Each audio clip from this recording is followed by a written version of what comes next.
vet on the path. I'm also known as medicine man on the long trails. I hate doing gear videos because everybody's gear is unique and everybody's personality is unique. Too many people have been asking me what gear I use, and understand this is my gear. It may not work for you, but this is what I do, and total weight, everything on this table is 13.5 pounds, including my backpack. So I've got some ultralight stuff on here. I got some things that you might not expect on a thru hiker. Let's see what I got. All of this is my summer base weight. When I say summer base weight, it's the lightest I'll ever have it, unless I'm really trying to kick miles. I'm trying to get a lot of miles out. Some of this stuff goes away, and I ship it ahead for the 150 or so miles I want to get.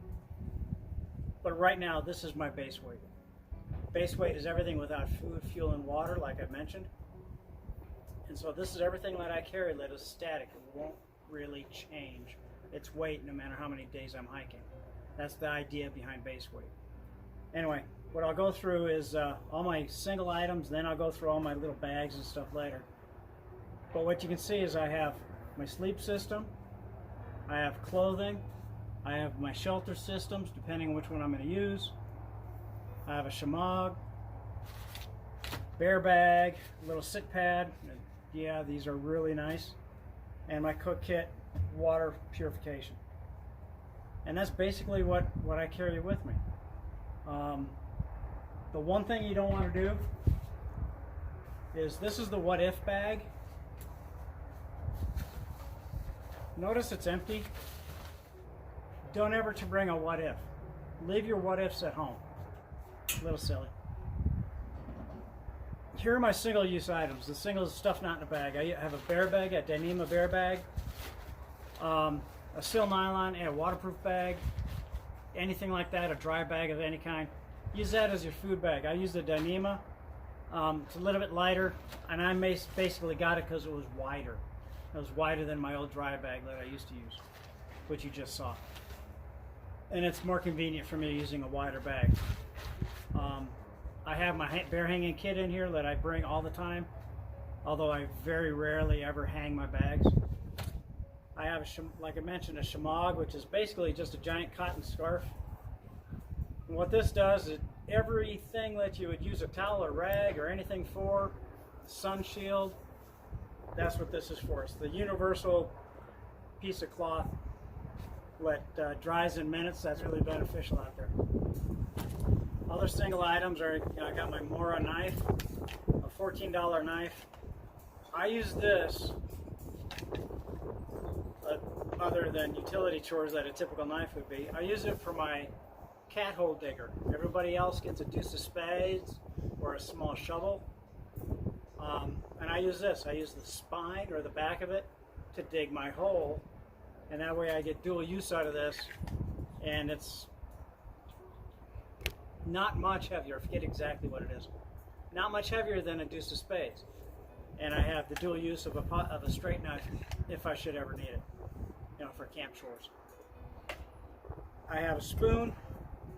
Don't have a fork because a fork will puncture every mountain house meal, every peak meal, every pre-made meal you have, every plastic bag. A fork will puncture it. So yeah, so I use a spoon. Learned that the hard way. Speaking of cooking kit, this is my cooking kit. I bring a plate. I have a titanium pot. Titanium pot with a lid and a stove inside. I use an isobutane stove because many of the parks, national forests, a lot of times you get into a situation where you got to have a positive shutoff. Well, this valve is a positive shutoff. Used to use alcohol stoves, or what you guys call penny stoves and stuff, made out of Coke cans and stuff. Yeah, that works. It's kind of cool. It's really cheap. And for the people that want to do it, more power to them. This, to me, works better. Never get a problem with any of the Rangers that you'll ever see this. The isobutane is a great fuel. Anyway, so I use this for heating water and anything non-sticky. anything sticky, I have a plastic jar with a lid. This is a Talenti jar. Some people use peanut butter jars. Talenti is a little bit more firm. And what's really neat is this 16 ounces, and I live in the desert. 16 ounces and 16 ounces extra water carry if you ever need it. Put in it, you dehydrated food, and you put it in your koozie, and you hike all day, and you come down at the end of the day, at least you have something to eat. For you cold soakers out here, it works really good. So this is my cook kit. Like I said, I have a plate. The reason I have the plate is because I actually bring fresh vegetables. I'll bring carrots, I'll bring onions, I'll bring potatoes, I'll bring all that stuff. Use a plate to dice it up. Used to use a rock or a flat rock I could find. That works fine. But the plate's one of my luxury items for 1.5 ounces, and I'm willing to carry that weight now. That's my cooking kit. You always warm your water up with the lid because it takes a lot less energy, a lot less fuel to heat up water if you got the lid on than if you don't have the lid on. It's easier not to use the lid, but use the lid, save your fuel. I got my electronics bag. My electronics bag consists of a bag, of course, a fast wall charger, a 10,000 milliamp hour battery. Both of them are quick charge, or the quick charge technology, rapid charge, whatever you want to call it. Both of them are that. I have a cord for each of my devices that I'm going to use, a Type-C and a USB micro to charge my Garmin, my headlamp, and my phone. I have an extension cord. Oddly enough, this is 3.5 ounces. Some people will say it's too heavy, but it comes in really handy when you have to plug into a wall and plug in more than 3 devices, and it works really nice. That way I can plug my outlet in, and 2 other people can use it, and you have some sources. But that's what I have for my electronics bag. The simpler you keep it, the easier it's going to be, just as a hint. One thing to notice, the bag is loose. The bag is loose. The bag is squishable. This one's a little bit tight, the tightest one I got, but it's still squishable. I can still move it around. Don't ever pack your bags to where they're like a sausage. If you notice, my sleep quilt is in a big giant plastic bag.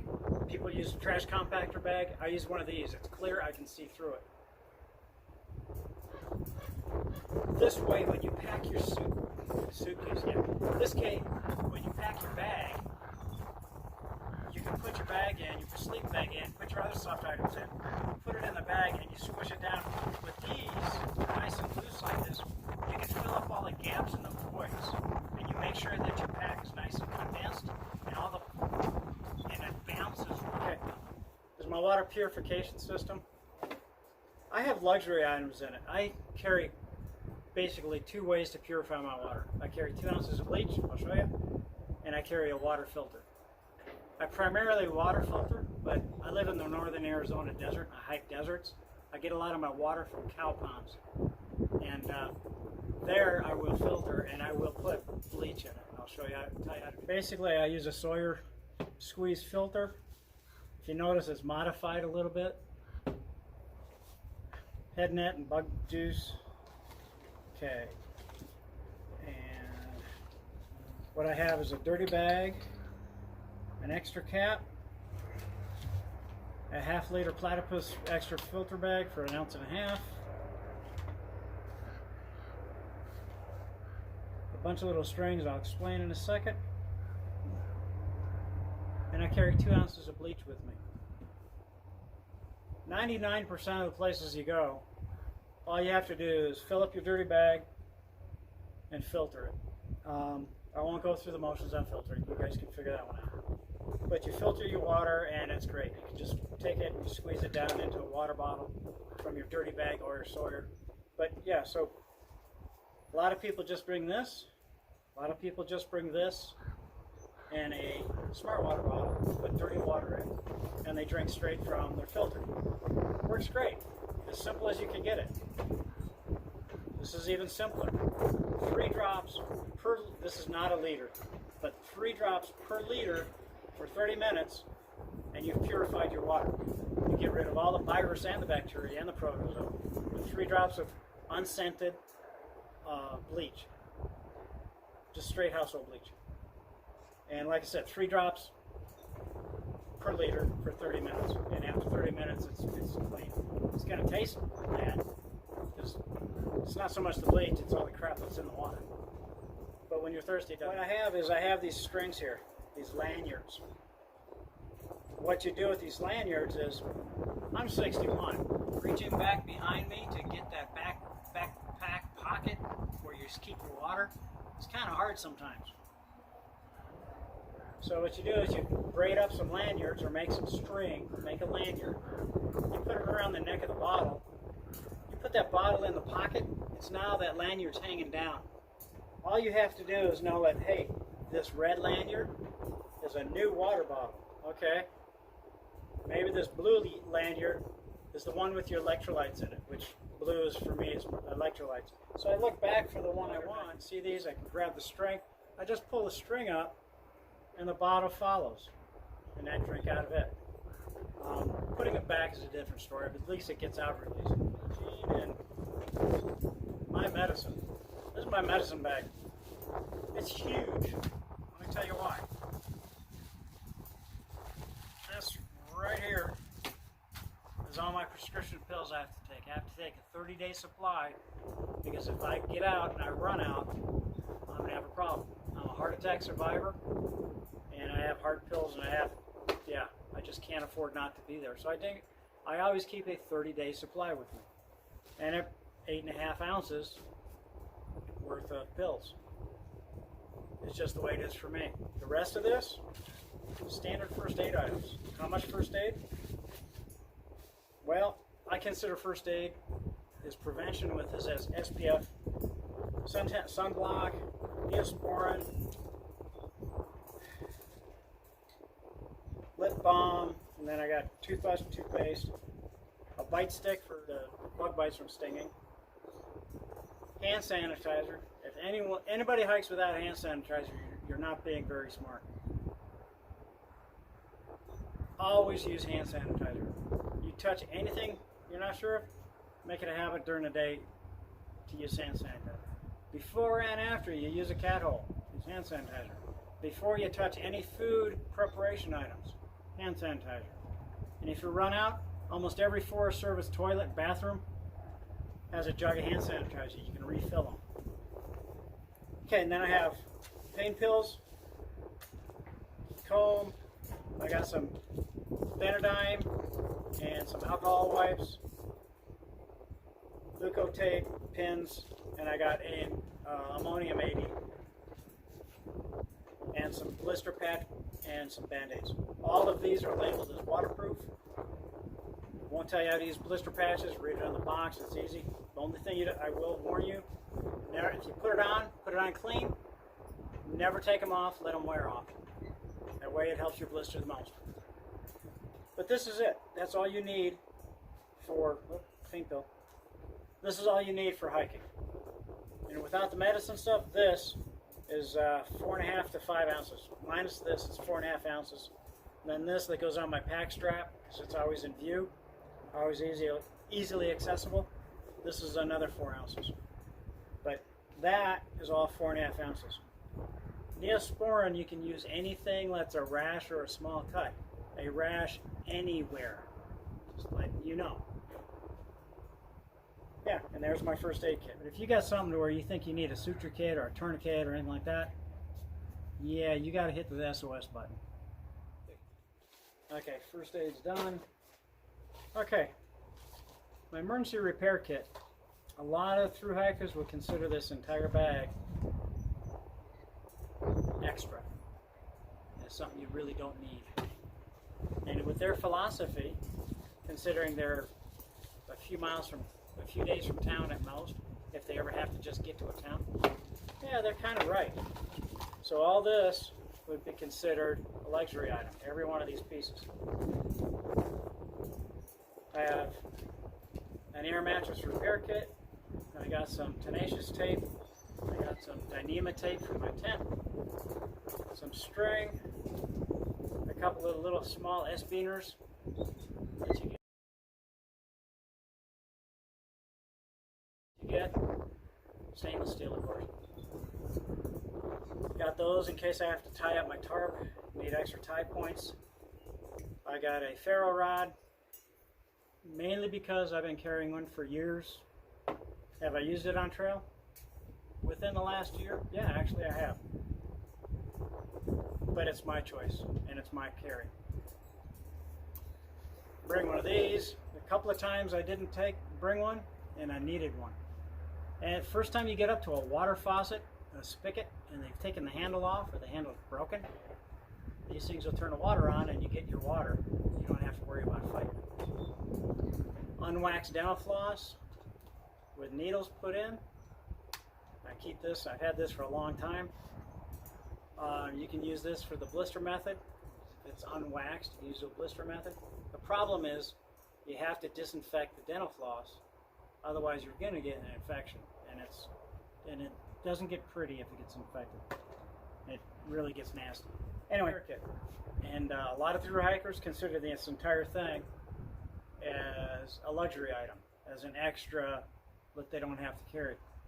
And like I said, when they have that philosophy, you're only a day or so away from town, so if you rip this or tear that, okay, it might be uncomfortable for the night, say if you pop your air mattress, but you're still going to make it into town. Nothing's going to stop you from going. But yeah, I carry it anyway. I've helped a lot of hikers, fixed a lot of hikers' gear with my repair kit, who didn't bring one with them. It's okay. That's part of why we hike, help each other out, right? Okay, this is going to be the one that's really hard for most people to really get around. This is my clothes bag. Let me set this down so it doesn't fall. This is my clothes bag. Notice it's loose, it's not overstuffed, but this is my clothes bag. What's in it? I have a pair of shorts, I have a t-shirt, I have a pair of socks, a pair of long sleeve shirt, and a pair of long leg thermals. And that's what I have for my clothes. Pull it out. Here's my t-shirt. Here's my shorts. Pair of socks. And these are my thermals. My thermal long johns and a long sleeve thermal t-shirt, nightshirt. These are my pajamas. If you want to keep your sleeping bag, your sleeping quilt from reeking and just smelling terrible, get in the habit of wearing PJs every night, because the sweat and the grunge and the smells that you have on your body translate into that sleeping bag. And even though you wash it, it gets into the down. A lot of times if it's a down bag, and it really doesn't come out. You wash it, it smells really nice. 2 days later, on trail, it starts stinking again. It's because it's in the down. You can't wash the stink out. But this helps keeping the grunge on you and on here, and it's easier to wash your PJs than your $300 and $400 quilt. Okay, wind's kicking up. I hope you can still hear me. This is my summer, my 3-season good weather hiking gear. Of course, if I'm going to go a 4-season, then I'm going to have boots, and I'm going to have long pants, and I'm probably going to have another fleece with me, and I'm going to increase it. But for warm weather hiking, like when you start in Campo on the PCT in April or May, this is what you bring. You don't bring more than that. You go through San Jacinto. San Jacinto is this, and a pair of shorts, my t-shirt, and I hiked right through it, and a puffy. And I hiked right through it and never had a problem. And that was in April. It changes, the clothing obviously changes with where you're going. I'm going to be hiking the AIT, the Ice Age Trail in Wisconsin, in a week, starting August 18th actually, 19th? 18th. And I'm going to be changing this a little bit. What I'm going to be doing is instead of having just a pair of gym shorts, I'm just going to have another pair of synthetic set of hiking shorts instead of these running shorts. It's a 4-ounce change, but it's going to be 4 ounces because a lot of the Ice Age Trail is fairly urban. So when you go into a town, you got to respect the town. You do what you can to be presentable. This might be the adventure for you, but the people in the towns live there. They don't need somebody. Okay, these are my shelter systems. These are a bag of 8 tent stakes. Notice the free bag I got and where I might have gotten it. It's just a hint. Anyway, so I got a free bag with 8 good tent stakes in it, and I use a groundhog tent stakes because I prefer them. They don't bend and they're a little bit stronger than the shepherd hooks. Works for me. You might not like them. Get whatever you're going to want. But I have 2 shelter systems. It seems odd. I have a poncho tarp and I have a tent. Okay, this is a Z-Pax duplex. It was a gift by my wife, and I actually love this tent a lot. It helps so much nicer. I really hate stick pole, spider pole tents. Nothing wrong with those. I don't like spider pole tents. So this one works well for me. May not work well for you. You might like whatever tent you have. More power to you. I also bring a poncho tarp like I had mentioned. This is for my rain gear, because when it rains, I put the poncho tarp on, it covers my backpack. And this is just from years and years of experience. Use the poncho tarp, put it on, it looks funny, but it works really well. Protects everything. Again, if I'm going ultra light and I have to make as many miles per day as I can, because that's a personal thing, I'll get rid of this, I'll carry this as my shelter, and I'll run a tarp shelter, and I'll save my 19 ounces. And I'll save my cook kit, and I'll save all that. But there's a poncho tarp in this. I choose to bring both because I use this for my rain shelter, and yeah, tents can't be beat for keeping the bugs out. And that's my tent shelter. That's my shelter systems, I should say. Okay, here's my sleep system, basically in one big spot. I used to use Tyvek, and as a hint, Tyvek, when it gets quiet, the crinkle's gone, it no longer protects you that well from thorns and stickers and all this stuff that puncture your air mattress. Learned that the hard way, picked out some thorns out of here, and repaired my air mattress. So I'm going with a closed cell foam. This one's from Mountain Laurel Designs, by the way. Gossamer Gear has them also. Give them a try. I got this for so I put my air mattress on, right? Put my air mattress on that. I got a pillow, and I use down booties.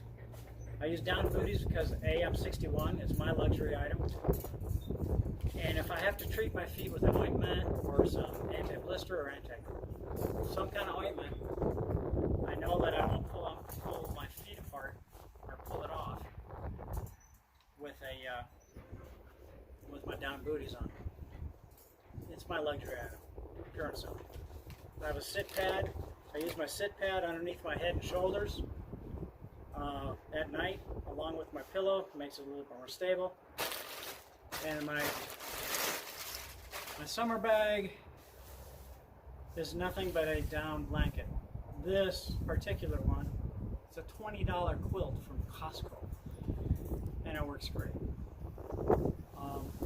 And it's 16 ounces, so it's even better. One thing I haven't really mentioned really good is my puffy. Yeah. So if you're going to hike in mountains, I always bring a puffy.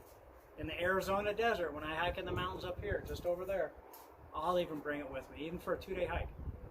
It's all personal taste. You know, it all depends on your budget, your timing, your experience level, and what you want, and what weight penalty you're willing to carry. Like I said early on, 17 pounds seems to be the break-over. If you're hiking, start your hike at 17 pounds of base weight, everything but food, fuel, and water, it seems you do a whole lot better, I mean markedly better, than if you're over 17 pounds. If you're over 17 pounds, it seems that you have some issues. And I know some people that started with base weights in the 20, 22 pound range, and they physically broke down. They had ankle problems, they had plantar fasciitis problems, they had heel problems, they had knee problems, hip problems, you name it, they had problems. Everything hurt on them, and they didn't last on the trail. 17 pounds and under seems to be the breakthrough. It seems to be where most of the people were able to do long hikes and not have a problem. Anyway, I hope this helps. Like I said, I really don't like gear videos, but here you go.